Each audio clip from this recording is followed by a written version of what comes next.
This piece, it's kind of like that commercial on TV where they just keep repeating the same word over and over and over again. It's like, I just want the whole piece here, like for 4 minutes, I just go, Gaja, Gaja, Gaja, Gaja, Gaja, Gaja, Gaja, Gaja, Gaja, Gaja, Gaja, Gaja, Gaja, Gaja. And that's almost all you need to say, right? Because it's Angelo Gaja, it's Gaja. It is the term that is synonymous with greatness in Piemonte. Hell, greatness in Italian wine. Nobody more pioneering than this cat.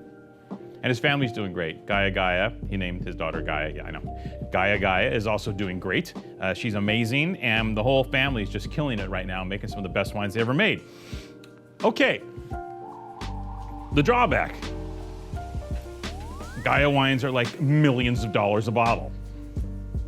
Like, nobody can afford them. Like, semi-successful independent wine merchants can't afford them.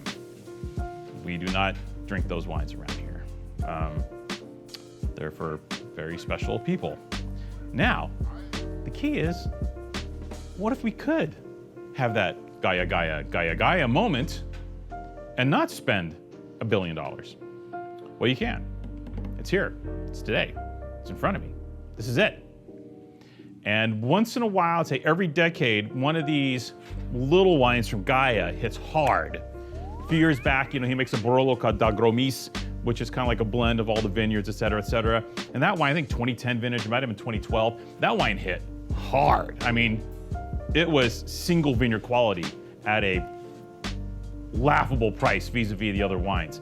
And that's the way it is today with the Sito Moresco Langhe 2021 from the Gaja family. Now, this wine's been made forever, but they've always played it kind of low key. All the emphasis is on that, black label, black and white striped label, Storie Tildine, Storie San Lorenzo, Costa Russi, Barbaresco, Barbaresco, Barbaresco. Well, for a while there, Gaja did get in this whole kind of Langhe thing, right? Where he labeled all the single vineyard Barbaresco wines Langhe because he wanted to incorporate 5% Barbera, or maybe even 8% Barbera from some of these famous sites into the wine. He thought he made the wine better. Well, eventually they all sat around, talked about it, and like, we need to put Barbaresco back in this system again. But the die had been cast. And I think what it did is it informed this wine and has taken this wine to a completely different level than what it used to be.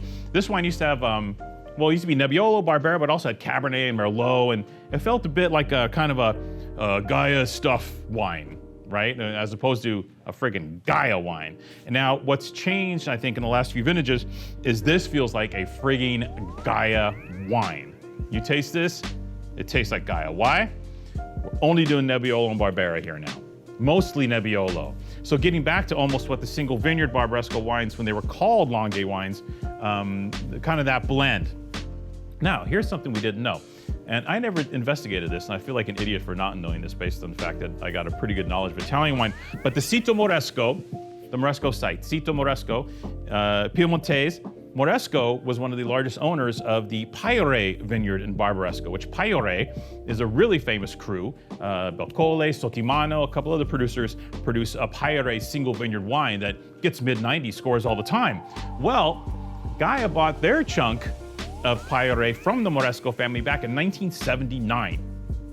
So this wine is always, the Moresco side has always informed this wine, but they always played it really low key. It says Moresco on the front, but really, who in the hell knows what Moresco is? Well, it's Paiore.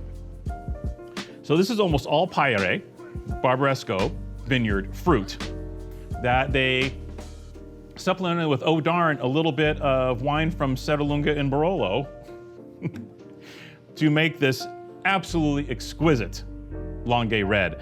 Nebbiolo mostly with a touch of Barbera. 2021, the vintage, well, the best vintage 616, and could be better. Could be better. The flies love it. The wine's not even open, the flies love it. You know why? The 21 vintage is maybe the most balanced vintage of Piemontese wine I've ever tasted. These wines have a shocking, exquisite balance. The elegance with the richness of fruit, with the precision. Maybe 10-ish, maybe 10 had a bit of it. 16 was more fierce structurally.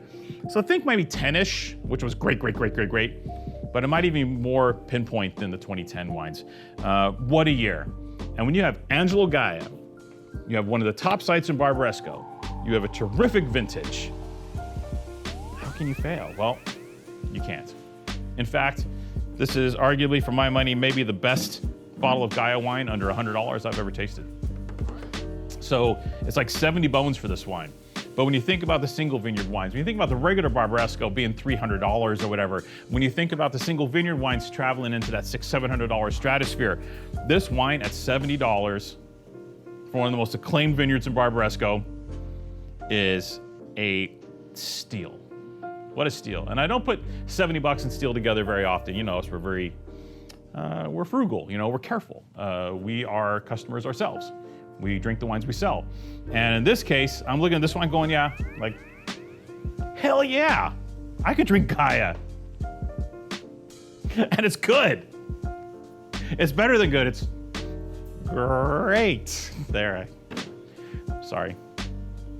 Anywho, do yourself a favor, get a bottle of Gaja's 2021 Sito Moresco, one of the most impressive Piemontese wines you're gonna taste for the money, even in this acclaimed vintage. What a stunner. Kudos to the Gaja family. Get some.